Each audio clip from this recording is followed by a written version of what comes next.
another minute talking to each other while we wait for people to show up. The nice thing about Hopepunk Book Club is it's always like a cozy little small group, so you can actually like talk about the book and you don't have to feel too observed. But it does mean that it's a slow trickle in. Somebody's here. Hello. I am here with Ceri Riley. Hi, Ceri. Hello. For another edition of Hopepunk Book Club. Today we're going to be talking about Glitch Feminism by Legacy Russell that I have right here, and also did the Nicole Sweeney taught me this trick to listen to the audiobook and read the book with your eyes on the pages at the same time. Yeah. For like focus purposes. So I was doing that earlier today. So we're going to be talking about glitch feminism. Usually we start Hopepunk Book Club with the like question of, what does this book make you feel about the future or believe about the future?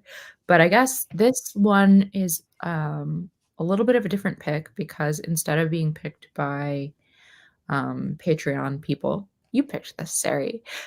So do you remember, I guess at this point, why you wanted to read this book specifically?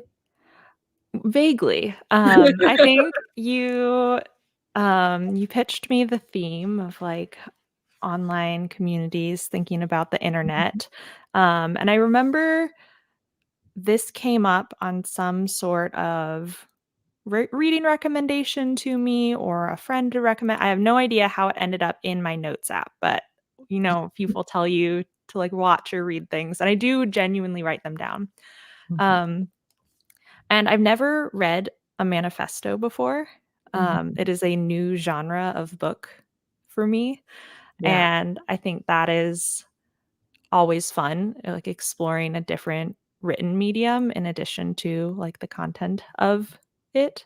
Um, and I think a lot of the suggestions you had were comics or narrative fiction, which are books Mhm. that I felt more comfortable in. Like that, those are what I read for fun.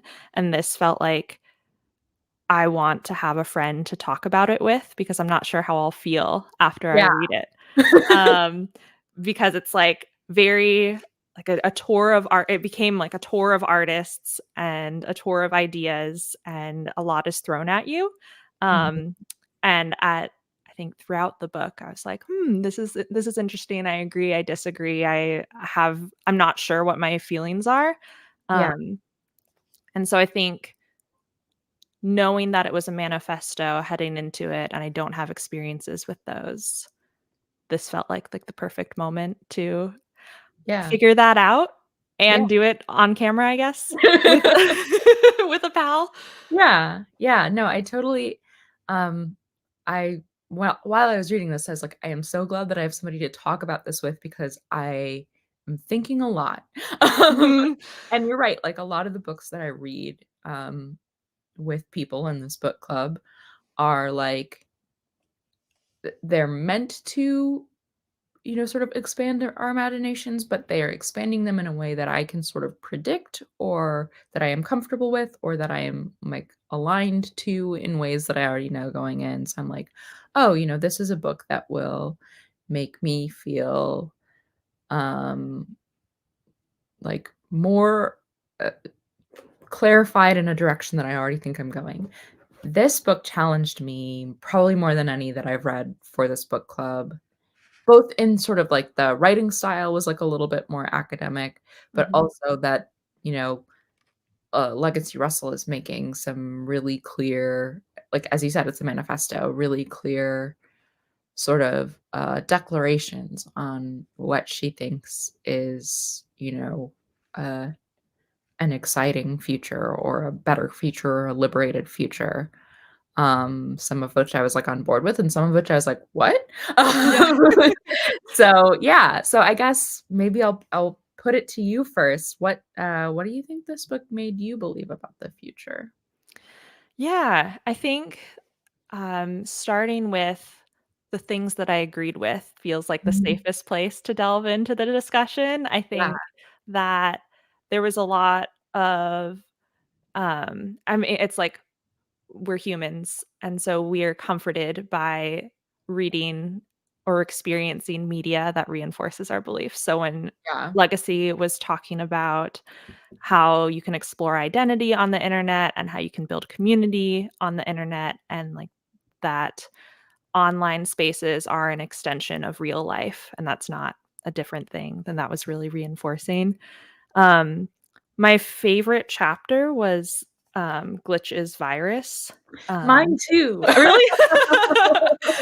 Yeah, it was just I really liked how she wrote about this idea of the break and how we can break broken systems. And specifically, there was a quote about the like creative reapplication of these systems' own material towards the purpose of a strategic disruption and refusal, which is something that I've been thinking about a lot in ways of like, how am I engaging with um, I don't know, buying objects. It's the holiday season. So like thinking about gift giving and this like capitalist culture that we're in, and like in what ways am I engaging with that system, and in which ways I'm refusing to Yeah. engage or like breaking that. Um and I just thought that her reflections on that and sort of like her declarations around that felt really hopeful Mhm. and really concrete in examples. Like she talked about the artist who changed their name to American Artist, Yeah. so that which I had never heard of them before. But basically she talks about this artist who at the beginning of the career legally changed their name so that when you Google search the words American Artist, in addition to getting the search engine recommended results of Beardstat or like Mhm. the old white men classics, Yeah. um, you get American Artist's website. And they are like a Black queer artist who is putting their work Mhm. out into the world. And they are subverting this algorithm in the way that it works, which is just like a very fun and cool and interesting idea. Yeah, yeah, I really liked the idea. Like, I guess there were two sort of consistent patterns that I feel like Legacy was addressing in this book. One is sort of like actual physical bodies, and two, what like the second one being like bodies of data or like the information that exists about us online. And sort of the idea of disrupting the information that exists about us, I think was really cool. Like, I don't know, she's talking about, like, how our identities are represented online and, like, I agree with you, like, I think my early experience on the internet was very much like, in the sort of the anonymous era, like, going on message boards and not really having to deal with anybody's preconceived notions of me based on what I looked like or what they knew about me, and that being, like, really exciting and, like, freeing. But, now I sort of feel like there's enough surveillance data about us that doesn't really feel as accessible to me anymore. Mhm. But sort of finding ways to kind of mess with that system. Like, I was thinking a lot about, like, sort of the body of surveillance data about my identity, like, um, I don't know, like, when I, like, entered my 30s and then all of the ads started being like, "You're a mom, right? Like, otherwise, what are you for?" Mhm. And I was like, "No, I hate this, that they're like, I've just entered this demographic category where they're like, we think this is who you are and who you're supposed to be, and so we're gonna, serve you ads for baby clothes." And it's just like, this isn't I don't know. Um, that's weird to me. Um, Mhm. but yeah, I think I struggled a lot with sort of her idea that we should similarly disrupt the idea of our physical bodies. Like she talks about striking against the body, or like the idea of glitch being anti-body, and sort of the idea that like our physical bodies and physical identities are important is like reactionary or like fear mongering. And I was like, Mhm. that's really tough for me because I sort of feel like I went through where she was at, sort of believing that there was this, like, coming internet utopia early on in my experience, and then Mhm. have come through to the other side where I'm like, "Oh, I literally need to touch grass." Like, it is good for me to remember that I am a physical being, like, I am a little critter who just needs to take care of my, you know, meat sack in the world. Mhm. So I just, like, I couldn't connect to that idea at all, and it was just really interesting to see, like, that I'm like, I agree with the assessment of the problems, but I don't agree that this is the solution to the problems, in a way that I haven't necessarily experienced with, a lot of the books that we read. Mhm. I don't know what you how you felt about all of that.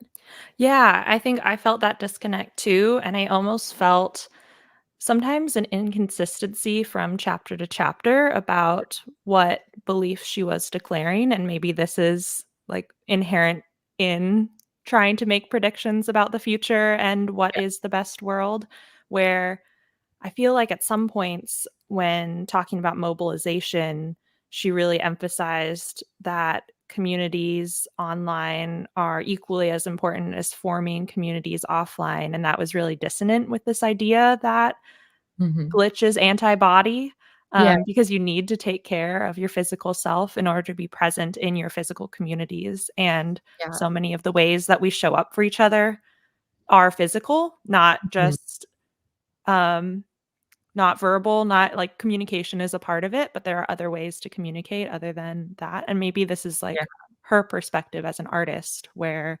art is, like, so deeply rooted in community, but also I think of the ways that I physically engage with community, and that's, like, gardening with other people or, like, showing up and physically volunteering somewhere or going physically to a protest and, like, my body as power in that way. Yeah. And I also felt that there were some I think I felt very challenged with some of her ideas about how changing our physical body or our relationship to our physical body can somehow protect us from some of the downsides of the internet. Yeah. Um, I think one of the claims or the assertions that they make is about rejecting binary gender. Can we challenge how our data is harvested and in turn how our data moves? And like you were talking about, like when you turn 30 or just being like a woman on the internet and Yeah. having any sort of inkling Mhm. of gender, um, like you're still served those ads. Like I don't think that and there's so much more data on you than just this Yeah. one axis of um gender in the body. And I think maybe that is like their personal focus Yeah. throughout this manifesto, but I can't not look at something without the lens of like science communication when it's just like, and you've had Sabrina and Jordan on here where it's like, that's just like not how data collection works. Yeah. If you remove the gender checkbox from it, like there's still so much data about you. Right. So it felt like this some of the refusals that she was suggesting as solutions to maybe some of the broken parts of the surveillance state that we're in aren't actually solutions. They're just Yeah. Like, I I sort of get it where it's like, "Oh, well, do we need to be collecting this information? Probably not." I mean, like, I'm aware of at least, there are, like, browser extensions that will just sort of, like, fill things with junk data so that, like, while they will be collecting your real data, they'll also get a bunch of trash, and so it's just sort of, like, too noisy to be useful. Mhm, Um Which I think is an interesting idea, like, that sort of I was thinking of that in the glitches virus, chapter where it's just like, "Oh, well, we could use this where it's useful, but then we could just throw a bunch of, like, noise in there." mhm, But, yeah, it sort of felt like and maybe I'm misunderstanding it because also, like, I did sort of feel like the language that she used was a little bit like, I have this is a separate beef, but I have such like a beef with academic theory writing where it's like, if you do wanna make broad change, like, you should intend to be understood. mhm, And sometimes I feel like, there's a tension between like trying to be really precise and really specific and be understandable. That Mhm. it's like we gotta find some way to make those play well together. But so maybe I'm misunderstanding legacy, but it's just there was sort of an extension to like refuse to check the box, refuse to have this information gathered, and like also sort of refuse to identify with it yourself. Mhm. Um, that I mean, maybe it's just because I'm coming from a place of being like extraordinarily cisgender that I just am like, but if it's like useful to me, then I want to use it. Like, Mhm. um, but yeah, I kind of felt like a sticking point with that where like I kind of understand the idea of like sort of um the freedom and like changing the categories that were assigned to you when you go online being like a sort of a creative space or a playful space. I think a lot about when I was like in middle school and I would go online and like play these um like games where you would like make an avatar and you would, play with other people. And like I remember when I was like really young and early online, like I would like make a white avatar just because I was like, I want to see what that's like. um Mhm. And I think one thing that it taught me is that, like, I don't actually wanna be white. Like, I, was curious about what it would be like to experience the world through that sort of lens and was just like, "Yeah, not for me." Like, no, this isn't." Um, I kind of came back around to my identities and was able to embrace them that way. And so I do sort of feel like it gets dicey. And I also think a lot about like all of the people who make like stock accounts of like black women on Twitter and they like use that or like trans people and they'll use that to be like, well, I'm this identity and I'm gonna harass you because I'm allowed to because I'm in the community and they're not really. Yeah. Um like, it was just and I had to go back and I guess this was written in 2020. I still sort of feel like we knew by 2020, but there's a lot of, like, defense of Twitter and stuff being like, "Well, like, everybody's calling these dead utopias, everybody's saying that these are toxic spaces, but they don't realize that this is still really useful for marginalized people." And I'm like, "No, like, I think I know that it is useful, and I also know that I need to leave." Like Mhm.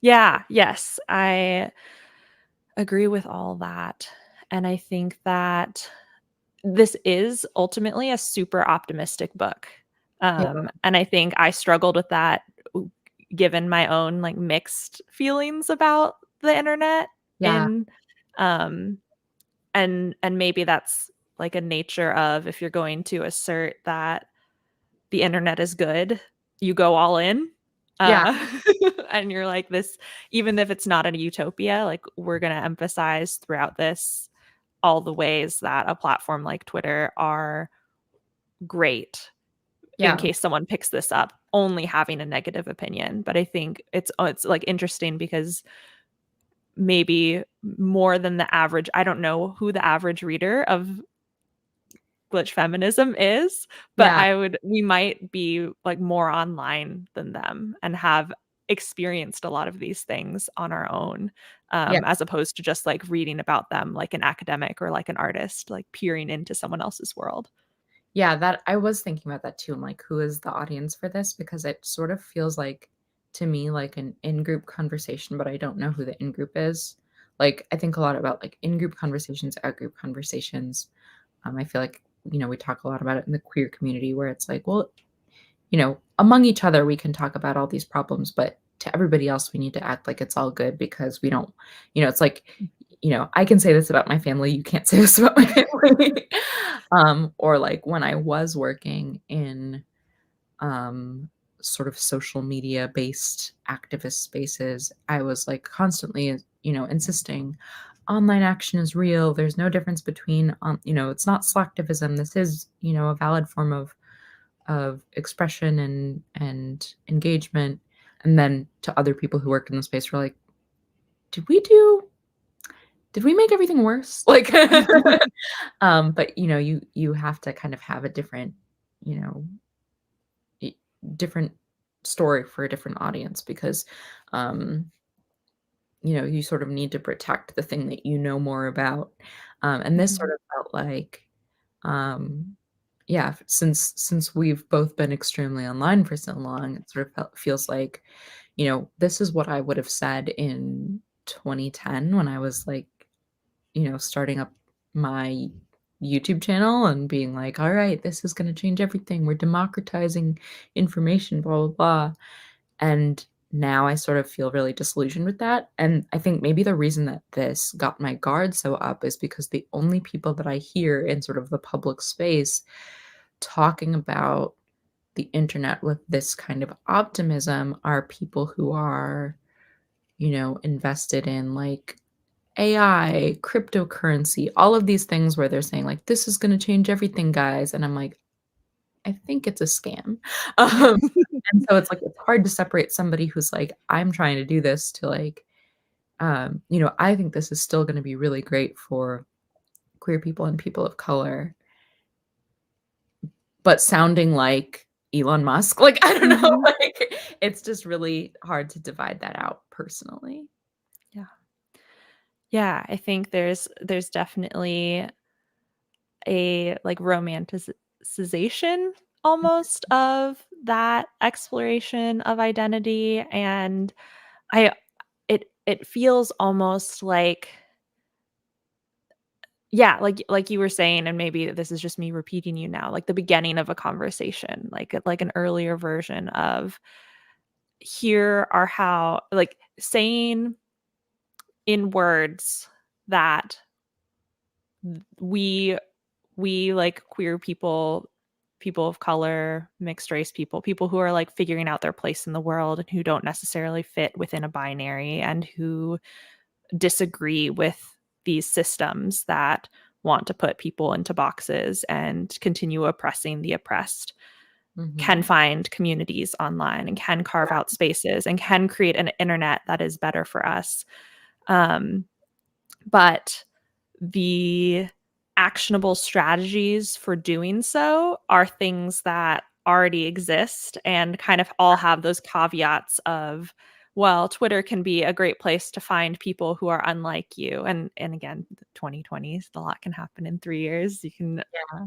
exit all, um, the X of it all and the Mhm. dispersal of it all. And I think maybe this is, yeah, again, bringing the extremely online perspective where I see a lot of that, like, early community joy in Discord or in small, like Be Real is my favorite social media right now because it's literally just my friends. Yeah. Um, and like that microcosm of community, but it isn't that like discovery of other people and it isn't that like playfulness anymore for me personally, and that doesn't necessarily mean it's not that for other people.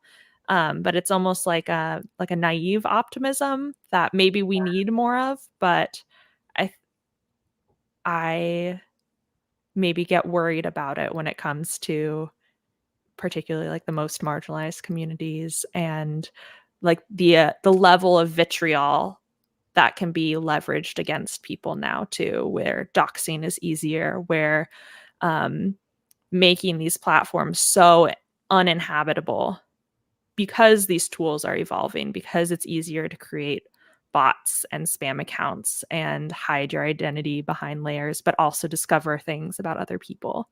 Um, Yeah. that like tempers my optimism. And I don't know if that's like, I don't know, too much or a Well, it's balance like view. I think so Michelle has a good point in the, comments, and I'm gonna do the fancy StreamYard thing where I Ooh. put it up here. I think during quarantine 2020, so this book was written in 2020, loving online spaces was more of a necessity. It's easier to have a skeptical view now where it's sort of like, yeah, gosh, if we hadn't had these spaces going into 2020, it would have like it was a necessary tool for survival for so many people, both for being able to continue working, Not that like we should have all had to work, but people need to pay their rent and buy food. Um, or organizing mutual aid during the early days of COVID, or organizing Black Lives Matter post protests during the early days. Like you can sort of see why that would be a moment where somebody would be seeing the power and the good in that, and just sort of everything subsequently getting worse. We're looking at it from a completely different perspective. I was thinking as you were talking about like Discord and stuff, I made a video, maybe it was 2018, maybe it was 2019, but about how I was, like, really excited about TikTok because it felt like the early days of YouTube, and it was, like, a really creative, playful space. It was still kind of, like, only weirdos were there, and they were doing these really experimental things, and, like, it hadn't become this sort of, like, weird, either super commercial or super, like, adversarial energy that other platforms had, and I was like, "Wow, it's really exciting that something like this exists again." And, like, now, so few years later, it's a weird censorship shopping mall. Like, it Mhm. sort of feels like we did a speed run of the way that YouTube and Twitter and all these other platforms and Facebook, like, I even forget about Facebook, but, like, was a huge problem. Um, like, how all of those platforms kind of devolved, and I think now we're just kind of going through it faster and faster, Mhm. and I wonder what rather than sort of just charging in with optimism and being like, "This is the one. All of the other ones are terrible now." Like, I think about, like, I'm on Blue Sky, and, like, when I first got my Blue Sky invite, it was just, like 10 journalists talking in Blue Sky. There was hardly anybody there, and everyone's like, "Oh, this is so much nicer than Twitter because people aren't doing these, willful misunderstandings and just making everything, uh, really like a bad faith argument all the time. So nice. Blue Sky, we did it." And, like, it took 2 weeks, for it to turn into exactly what Twitter was. So rather than just sort of being like, "Oh, it's the platform's better. We're in a new spot now, we have a fresh start, this is gonna fix it," and coming in with that kind of optimism, like, how do we take what we like out of these places and not just sort of be like, "Actually, if we move 5 feet to the left, it'll be better here," and then, eventually all the bad things catch up with us, and then we have to pick up and move again. Like, I feel like we've seen it happen enough times now that we should know better, but I don't know what we do with that information. Mhm. Yeah, yes. It feels like the thing that, at least in my current understanding, the way my current brain is working, the thing that everyone is searching for, and across all these platforms, across like Blue Sky and Threads and Mastodon, whenever someone makes a post, they're like, I just want to be in a space with my friends and my parasocial relationships so that I can get up-to-date news about what my friends are posting, or like have this knowledge of their life and their work, and be connected to people who are relevant to my industry or my interests in learning and growing. Um, and I want that opportunity to make new connections with new people. And Mhm. that's the piece that I think always breaks it from like that is, in order to make those new connections with new people, you need that influx of people. And then at that point, that's when the platform as a tool to those executives becomes marketable. And that's when you get TikTok shop and Mhm. everything. And so like the tipping point of when it becomes most useful as a tool for building community in ways that you might not be able to without it is also when it becomes bad. Yeah, um, and I don't know what the answer to that is necessarily. Like we met online right. basically, and that is or through mutual friends who met online, like through this like ever expanding network of friends, trying to do good on the internet and be thoughtful. And like, would that happen in this day and age? Maybe, but I Yeah. don't know. Well, Um, I think about that a lot because it's like I have all these wonderful friends that I met online, but I don't feel like I'm really making new ones in the same way, or if I do make new ones, it's through like a work thing, like, because now this is my job, like, it's like it's somebody that I work with on a project, but I'm not making friends through, "I'm making videos and you're making videos and we comment on each other's videos and now we, like, slowly become friends," in the way that used to happen, or we're all making videos and then we gather at, like, a meetup and we become friends there, like, mhm, that doesn't feel like it happens, to me at least, in the way that it used to. And it sort of feels like there's, like, a scale problem, like, I don't know, like, when I first started being really active in online communities, it was still kind of an unusual thing to do, it was still a little bit niche to be online, it was like if you're normal, you went and hung out with people in person, and then if you couldn't make friends that way, you logged on. And that's why it worked really well for me, um but then it just got too sort of saturated to the point where now I'm like, now I need to be back in the I need to socialize in the physical world or like in a group chat where there's a limited number of people because it just got too much and the context collapsed too hard.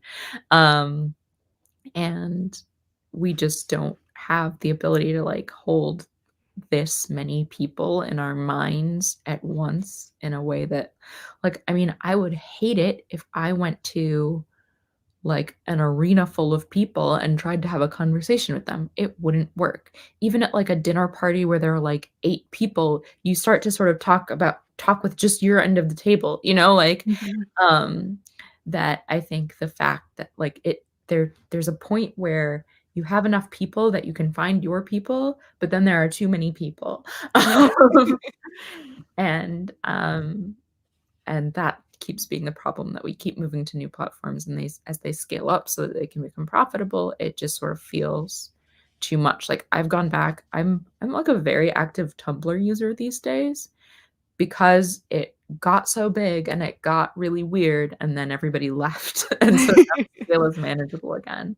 So I Mhm, guess for me, maybe it's not a question of is online the problem, is offline the problem. I just think it's maybe like I need to find the right scale that enables me to participate and find my people, but not be overwhelmed. I don't know.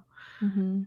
Yeah, and I wonder, um, if that is also where a lot of the optimism in glitch feminism is coming from. Like, it's kind of like, and I don't know Legacy's relationship to a lot of the artists in the book, whether she's a fan of them or peers with them, in the, like, Black queer artist space, but it does seem like kind of a celebration of a dinner party-sized community of artists, Yeah, either way, and I think through that lens, I can see the excitement of, like, I am going to feature these ideas that I have about how glitch and how playing with expression of your body, both online and offline, and playing with, like, the way that the art world works. So, instead of forming your art criticism to the traditional articles in magazines, they're like they talked about that Instagram account from two art students who like didn't see themselves reflected in traditional art criticism, but post photos and captions and have like built an audience there, and a newfound appreciation of art in a lot of followers and whatnot. yeah, Um, and, like, maybe that's it, where the scale of internet, even though the manifesto, like, dips into bigger scales and anonymous, um, like, exploring a user or message boards anonymously, it's largely about people who have curated Instagram followings or, like, play in that online offline works, like work friends. These are work friends, a Yeah. bunch of artists who are work friends together, and it's like that's great. I love this for you, and this maybe is like a lovely future.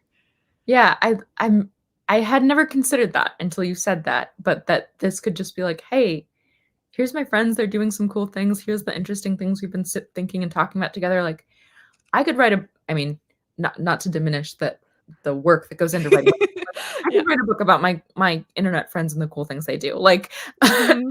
and it would probably sound really fun and cool, and, like, I would be like, "Yes, the internet is good." Um, so it's just sort of like it's taking the context and sort of defining it and being like, here's my people and here's what they do, and why it's not hitting me is because of context collapse and me being like, well, it's not for me, and Mhm. like it never was meant to be necessarily. I don't know. But yeah, I sort of think about like, yeah, I guess Miriam in the comments is saying like, I feel better in these closed down walled gardens like community Discord, but I feel like that only works because I have so many online friends already. Yeah, that like the places I feel best in, like group chats and like in Tumblr and small groups like that, are just because that is where I know people. And I guess this brings me back around to my feelings about the ideas of the body in this book and sort of anonymizing yourself self or glitching, like that a lot of my relationship, even with people I've never met, even with people who are just like regular commenters, like I see Valkyrie here. I see Valkyrie here a lot. And I'm like, I know Valkyrie. I actually like don't know if Valkyrie is your real name or like, or if it's a username, but I'm like, I recognize you, right? It's like it's seeing the same people coming back over and over and participating and sort of building a relationship. And to me, that sort of feels at odds with the idea of striking from the body or sort of disengaging from identity, and like that it is hard to do both that. It is hard to ghost the body, as Legacy Russell says, and also sort of sustain a lasting relationship with other people. And those are the only places I feel good on the internet anymore. Do you feel like that's because, like, there's a certain level of, like, vulnerability or an intent even when you're crafting an online identity and, like, picking a username and things like that? Like, where is, like, the root of that connection for you? I think it's just sort of like for me it's just sort of like it's a way to not feel as though I'm sort of posting into the void, is to be able to recognize, even if it's just like an avatar or a username, or for other people to recognize mine. Like it always feels really good. I have like a very old like screenshot video from like a long ago project for Awesome where I was like in the chat, and John Green was like streaming and like read in the chat and was like, "Oh, it's Radish Time. I love It's Radish Time's channel." And like Mhm. that feeling really good to me at the time, and now it's like I've worked for them for, near a decade. But like um uh, it's sort of like the recognition makes it feel like it's an ongoing conversation, and it's not just sort of like, sticking a sign on your internet door and like hoping Mhm. somebody reads it and not knowing if they do. Um, yeah. I don't know if that answered the question that you asked, but I guess I'll turn it back around on you. How do you sort Yeah. of yeah. Um, I don't know if I don't know what I was asking exactly either. I think this this book is really interesting because, kind of like we said at the beginning, I feel like we're half talking about the book and half talking about our thoughts, and I think that's Yeah, how I felt reading the book too. I was like, yeah, I don't know if I'm like too dumb to understand this or if I'm just not like awake enough or read or like engaged enough, but I like it was like a swirl of ideas that washed over me. yeah. Um, and that's kind of how I feel talking about it. But they're good. It's like a great conversation. I think I feel the same way. Like I think what gives m the internet and online presence, like joy and humanity, is a connection to myself. I feel like, 1, feels like it'd be so much more exhausting to and I think also this is coming from me, like, I can't imagine creating a sock puppet account. Like, I am I'm so far removed from I understand that everyone is human, like, we all have the same chemicals that are controlling our muscles and, like, how like, our moods and things like that with variations on a template, on a biological template, but like, I cannot even begin to fathom what it would be like to I think there was a chapter in the book about, like, people who create fake lives in real life and, like, pose as a socialite or something, and, like, Yeah, yes, we hear stories about that kind of fraud, but online, people doing it to, like, another degree of yeah, just creating an account to harass other people or, um I know there's, like, a lot of discussion now in, like, the booktube spaces of, like, authors creating yeah, dummy accounts, like, creating reviews just to drag other people down, um, and that sounds, 1, exhausting, yeah, and 2, like, so much work for what? For, like, nothing that's contributing to yeah, myself, like, that feels like the antibody is like, "Oh, I'm gonna divorce my online presence from my real self so much," except for, like, the hatred parts of it, yeah, that what is it even doing? What are you creating? I don't yeah, know, and it, like, it feels and so, like, that's maybe, like, the extreme example, but just posting into the void or, um, like, if I and I work mostly behind the scenes, like, I don't have a lot of things that I host or do in front of a camera as much, mhm, um, now, like a podcast, but even in those behind the scenes bits of work, and especially in, like, the way that I'm presenting myself, um, in social media or online spaces, like, the idea of faking that or the idea of pretending that what I say doesn't have consequences or any of those things feels so removed to me. Like it's a really challenging idea to yeah, imagine that there's a break there or that you could curate a break there in a healthy way. yeah. I'm trying to think, I don't know if this counts as sort of the break that you're talking about, but I think you mentioned, like, working behind the scenes, which is mostly what I do for a living. Yeah. I mean, like, I have this channel, and I think that people like, I'm always posting. I have, like, a thing in my Patreon where I'll post videos that I wrote for other channels, and people are like, "Oh, I had no idea you worked on that show," right? Um, and I'm like, "That this is what I spend like, this is actually what most of my life is." Um, but I think about, like, I hosted, a crash course linguistics, and I still that was years ago, still to this day get emails being like, from students who are like, "I have a question about this video," and I'm like, "I'm not the linguist. There was a team of writers. I just said the words." But the same thing probably happens to the people that I write for, and, like, I write for a lot of people. I write mostly for, like, white men. Mhm. I write for white men and just Danielle Bainbridge everywhere she goes. Which is always really fun. Mhm. But I think about how, like, oh, somebody probably watched this video and sort of thinks because of the nature of YouTube that that person start to finish did this, even though there's credits and stuff, like, and so there is sort of a split in that identity and that, I'm basically putting my words in other people's mouths and vice versa, and, like, we're just not very good at distinguishing. I'm probably not myself either, good at distinguishing between the 2 or the fact that, teams make a lot of this content.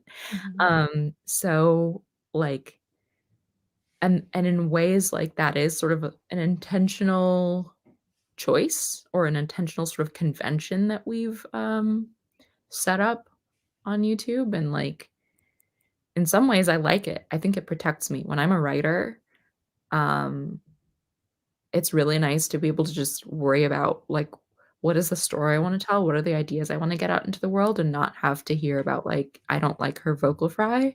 Um, but At the same time, I'm like, but those are my ideas, and I do feel weird about the reality that people don't know that's my work. I don't know. Mhm. Yeah, I didn't until you started talking about it, I didn't think to connect it because that's also I guess now I do a lot of things. My day job is not related to internet educational media at all, but, Mhm.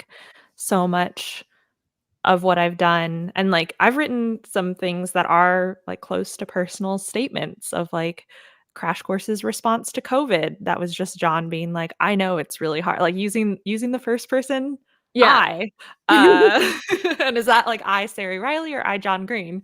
Yeah. Um, and of course, there's, collaboration on these scripts, but, Mhm. yeah, this idea that one of the things that is I, want to figure out how to do more of in my career, I think, but I'm not sure yet, is, finding ways to find my own voice as, a science communicator because I've also, mostly written for white men, uh, or voices that are not my own, and it's been fun to, find ways to explore what does my how would I explain this?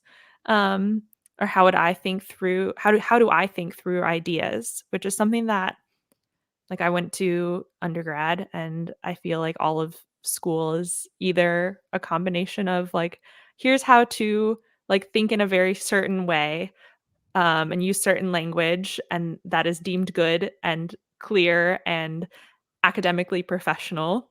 Um, but then in some cases, my creative writing classes were very much just churn out work Yeah. until it feels more like you.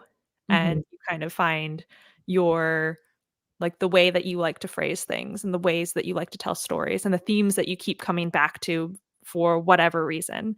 Um, and I think that's interesting and fun work and maybe not something that you can kind of explore while being behind the scenes for someone else, but is something that whether online or off, whether you're doing this in a public way, and I advocate for a lot of, private creative work. I get a journal, don't tweet everything. Yeah. Yeah. Um, finding that space to, figure that out and figure out, um, yeah, the ways in which you want to formulate ideas and break I don't know where I was going with this. I'm like, Yeah. I was No, following a no. train and then it's gone off the rails.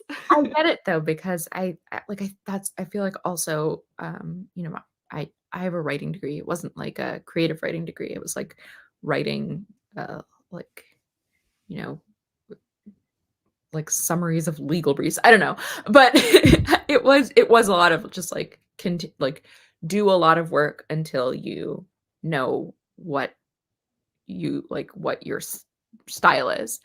And I also felt that when I started a YouTube channel and my first real foray into making YouTube videos, there was a lot of sort of false starts, but then I did a vlog every day in April. Anybody remember that? The I've done Vita one, yeah. situation, and just making 30 days of terrible videos really did kind of get me through the idea of, you know, being on camera being weird, and then, I started to develop a style, but then I think I've sort of come around to the other side where, I made so much work that I've sort of backed off of it because it stopped sounding like me. I felt like I developed such a style that people came to associate with me and such a viewpoint that people came to associate with me that when I changed as a person and my ideas changed, I was writing for somebody that I no longer was. And now I'm just it was funny reading this video. I've been I've written and trashed 6 drafts of a video about um the idea of mind body dualism and the metaverse and our relationship with our online personas and our physical bodies. And then I was reading this book and I was like, oh, this thing I've been thinking of. Um, And then it just sort of confirmed to me that I have no idea how to say what I'm feeling about this. Mhm. But yeah, it's hard because that is sort of a problem of online spaces, is that they can kind of crystallize us in time, and that somebody can go watch a video from 5 years ago and see it and be like, "Wow, this is who It's Radish Time is."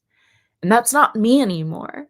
Mhm. Um, Especially when I'm in a place where, like, I don't know, over the past few years, everything's so weird and different that I'm like, "But who am I?" Like, so I feel like I need to go through that exercise of again, of refinding my voice and refinding what I have to say, but now, the first time I did it, nobody was watching, like 10 people were watching. Yeah. And so now it sort of feels harder to figure out. I don't know Mhm. if you experience that at all. Yeah, I do feel that way, and it is maybe a weird consequence of doing all my growth behind the scenes, Mm, and in that, like, I did a lot of lurking throughout middle school, high school. I didn't have enough, like, steady access to computer technology, things like that. Like, we had family computer. I shared it with my sister. Um, that the first time I really started vlogging was in college, and that was even as, like, there's Ceri, the admissions blogger, who wrote posts about what life was like in college for prospective students, but no one a lot of people for me watched it, I think in the days of early YouTube similarly, where it's like, "Oh, a couple hundred people read this blog," and, like, that feels like huge, huge yeah, amounts. But I was allowed to just, like and I did end up repeating a lot of, like, the YouTube tropes that I mm, liked at the time, and that crafted my persona, but then I was also just, like, making so many things, and I think I do well with, like, the structure of a class, like, the structure of a class to say, like, "Let's make comics now." yeah, I'm gonna make a bunch. And then I in the transition to writing for other people, I became really, really good at that. And even now in the work that I do, like hosting a podcast about science communication, I've like created my voice for that podcast and have kind of like fallen into that rhythm. And I'm finding ways to explore, but it's comfortable.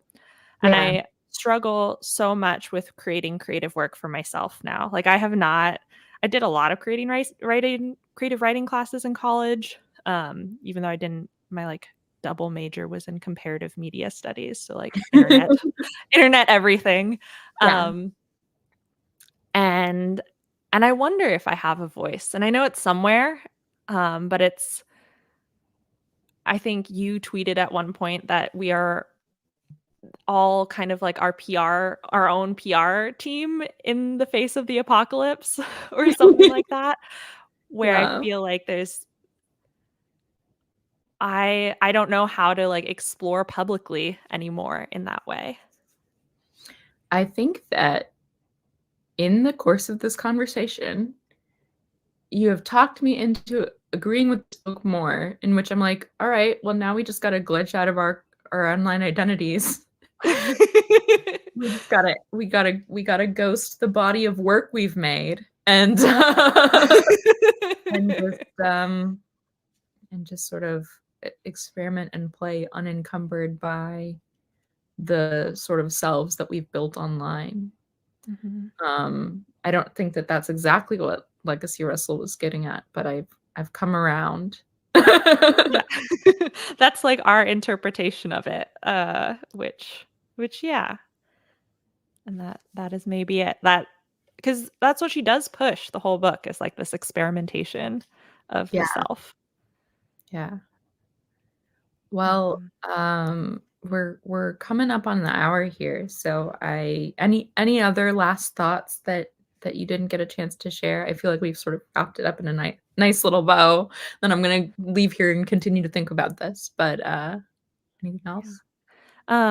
Valkyrie just commented that this Okay. reminds them of code switching or masking in IRL spaces, and I think, Mhm. um, that's interesting too of, like, we didn't even really get into our own identities, but I Yeah, guess talking about in-group or out-group communication is sort of that too, but, Yeah. Um, yeah, there's a lot. Everyone is trained to code switch at every like that's just like part of being a human. But there are more spaces just numerically that we occupy Yeah. now. And so it feels like we're like spending all this cognitive effort developing the language and developing the rules and developing like ourselves in each one of those things. Yeah. Yeah, I also see, Talia or maybe Talia, says that experimentation seems like a nice approach to the idea of waves, the first, second, third waves in feminism. Yeah, I'm like, I feel like we're in maybe like the fifth wave of social internet now. Like, all right, what's the next wave? So yeah, I feel like there's a vibe shift, as they say, that like whatever the next wave is, we're gonna be creating it, but certainly whatever I have been doing and the way that I have been using these spaces isn't working anymore. Mhm. Yeah, we're like holding on to little boogie boards or whatever Yeah. those surfboards are when you start learning to swim. Yes. I'm just like, "Okay, let's go." That's very real. Yeah. Well, thank you for talking about this with me, Ceri, and for suggesting this book that, challenged me so much, but I think ultimately in a good way. Um, where can people find you if they wanna hear more from you? Yeah, so thank you for having me and also for Mhm. talking about this book with me. Taylor, you're one of the most thoughtful people I know, and so I was like, "Let's do it. Let's do a hard thing." Thank And you. maybe not have answers. Um, if I think the main way, if you want to hear more from me, is the podcast SciShow Tangents. One of the white men that Taylor and I have both written for, Hank Green, Yeah. co-hosts it along with me and Sam Schultz. And that's like the thing that gets posted most frequently with my voice. I'm on. I have a pretty unique name, so if you Google Ceri Riley, you'll find like where I'm at on social media. I don't really post as much. Um, but yeah, SciShow Tangents is the best place to find me. Awesome. Well, thank you for being here. This is the last episode in this season of Hopepunk Book Club. I feel like a really nice note to end on. If you want to hear about the next season, when that it's not even planned yet, so it's not going to be like soon, but there's a link probably in the description to this video, to my Patreon. You can sign up for the free tier, like, you do not have to pay money, but, you can if you want to, but that's where I post all of the updates on, books and where you can suggest books, and I will probably post, like, a survey, to see what people want, next time. So patreon.com/it's radish time. I think you just have to like sign up with your email, but you do not have to pledge to hear about the Hope Punk Book Club stuff.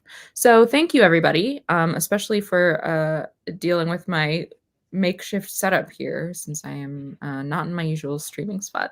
But it was really nice to have you, Ceri, and it was really nice to see everybody in the chat. And we will see you probably next year. Bye, everyone. Bye.